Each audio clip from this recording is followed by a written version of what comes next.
Hello everyone, this is Dr. Sheetal Pandey. I'm a fertility and IVF consultant at Veda Care, Mira Road. आज इस video में हम बात करेंगे क्या पॉलीसिस्टिक ओवरी सिंड्रोम से अफेक्ट हुए विमेन प्रेग्नेंट हो सकते हैं? 100% definitely, why not? See now we have to understand that PCOS में ऐसा क्या हो जाता है जिसकी वजह से विमेन को फर्टिलिटी नहीं हो रही है और हमें उसी चीज़ को ठीक करना है तो फर्टिलिटी होने लग जाएगी. It is very a basic logic.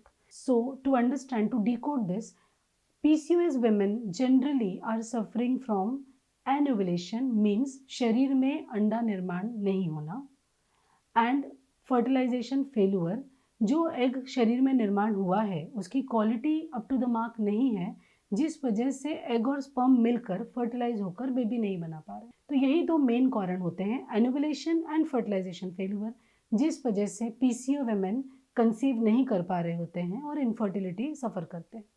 तो हमें इन्हीं दो चीज़ों पे काम करना होता है. So most important thing to understand is that a women who is suffering from polycystic ovary को कुछ मेटाबॉलिक प्रॉब्लम्स होते हैं, उनके मेटाबॉलिज्म में कुछ इश्यूज होते हैं, उनके हार्मोन्स डिरेंज्ड होते हैं, जिस वजह से एनिवुलेशन एंड फर्टिलाइजेशन फेलियर हो रहा होता है. तो हमें इस पे फोकस करना होता है. Most importantly, the first and the foremost treatment is that women who have got polycystic ovary should start doing a regular workout, a cardio exercise of 30 minutes every day, at least 5 days in a week. Secondly, should shift to a healthier diet. Healthier diet means we are not looking forward to a proper dieting. Dieting is obviously needed in women who have got excessive weight also, who are overweight. But those women who are not so much overweight, they can simply shift to a healthier diet, जिसमें हम कोशिश कर रहे होते हैं to reduce down onto the carbs and the fats.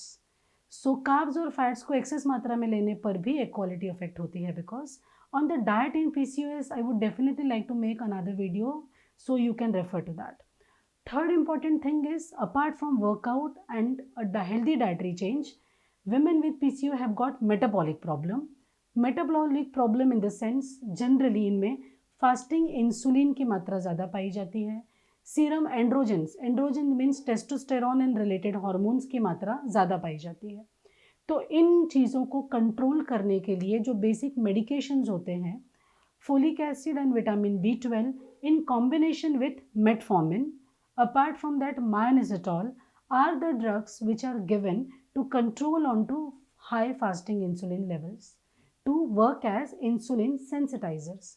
Apart from this, जो women में excessive androgen levels बड़े होते हैं, इन women में कुछ PCO specific 21 day की जो pills होती हैं, जिन्हें कभी कभी हम कॉन्ट्रासेप्टिव पिल के रूप में भी यूज़ करते हैं, का उपयोग किया जाता है.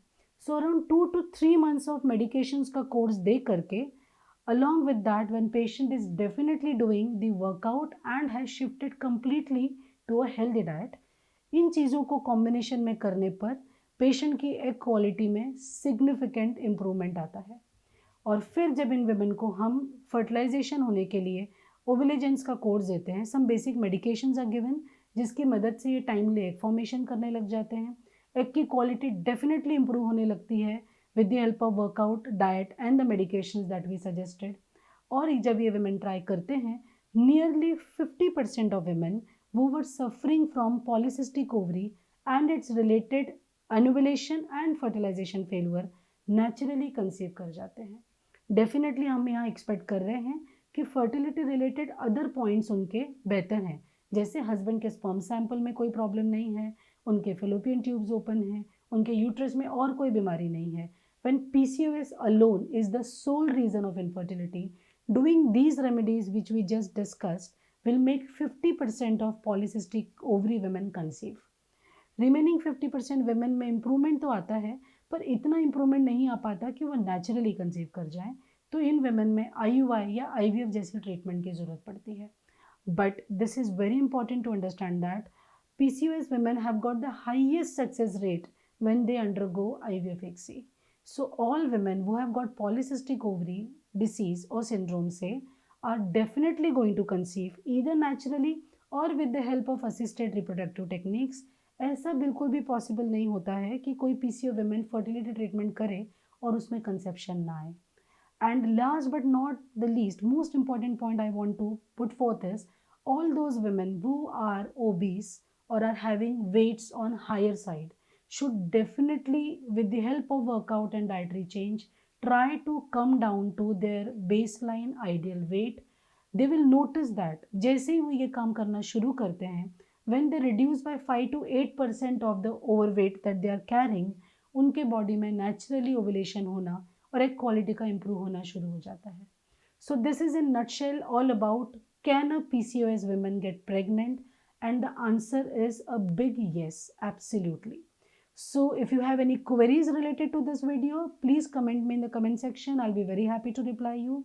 See you all in the next video. Till then, take care and bye bye.